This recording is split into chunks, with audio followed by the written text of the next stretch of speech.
So I kind of look like shit now because I just woke up. So forgive me for that, but I really wanted to talk about this.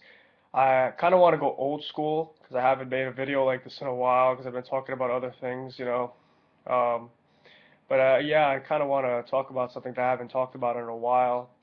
And really, it's a topic of why I reverted back to agnosticism. Why I guess stopped being an atheist.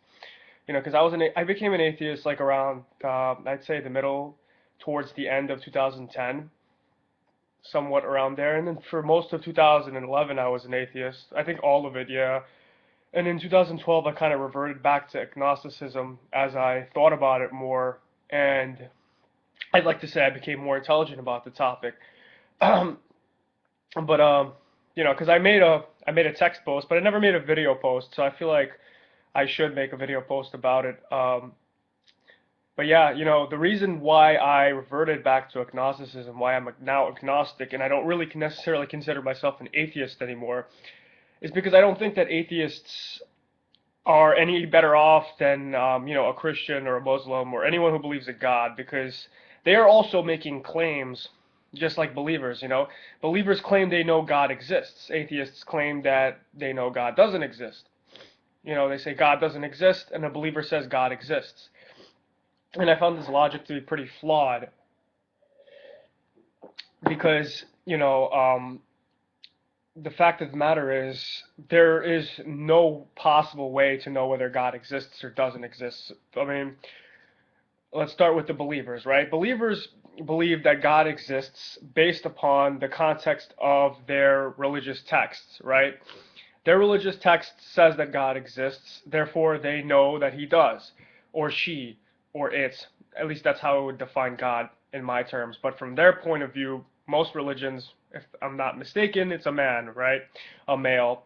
Um, so yeah, they would believe that God does exist based upon the context of the religious text, but the fact of the matter is their religious texts have no proof of being true, other than the texts themselves, which kind of defeats the purpose, right? So there's really no way to know that God exists from their point of view, but they believe that God does. Now, atheists say that God doesn't exist, but the problem that lies within that claim is that they are basing the characteristics of God off of religion as well, and what they've been conditioned to believe that God is supposed to be. And, you know, the problem with that is they see that, these characteristics that they have, instilled within God, they see these characteristics as absent in our day-to-day lives in our world, which is reasonable to say, right? Because they are. And then they make the claim that God doesn't exist. But the problem with that is that they're basing it off of religious beliefs and societal beliefs. So, the problem is that there is no absolute definition of God. There's no absolute set of characteristics that a God should possess. So just because God doesn't possess these characteristics that you believe a God should possess does not mean that he does not exist.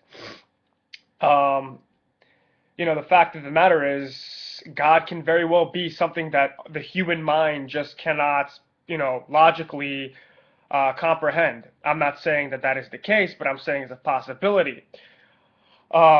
So yeah, I don't. That's pretty much why I reverted back to agnosticism, because I prefer to say that I just don't know, that there's just no possible way to know, because you can't really make a claim, because you don't really know what a God is, what God could be, whether it's a he, she, it thing, a form of energy. We really don't know. There's no possible way to really understand it.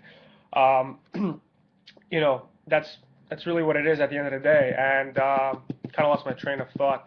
But the fact of the matter is, they're really, if you really think about it, it doesn't even matter at the end of the day, because whatever happens, happens. When you die, that's it. So, that's either it. When you die, it's either it, or you figure out that there is an afterlife, which I highly doubt. By the way, I highly doubt that, but you never know.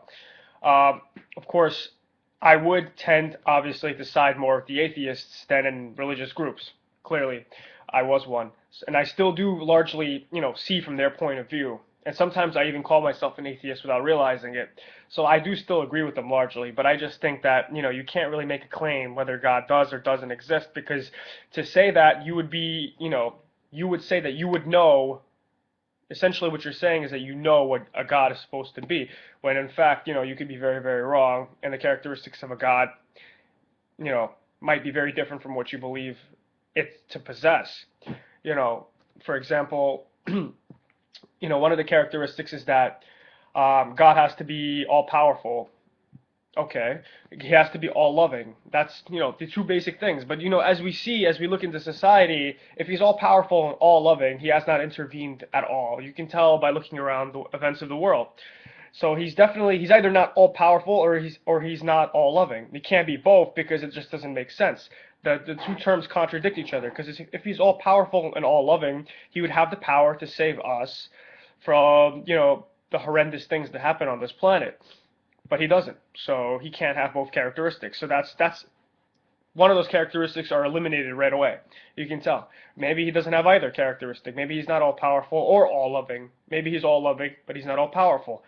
Um, so there's endless possibilities. There's endless possibilities. It could be a big bearded dude sitting in a computerized room, putting in equations on a computer.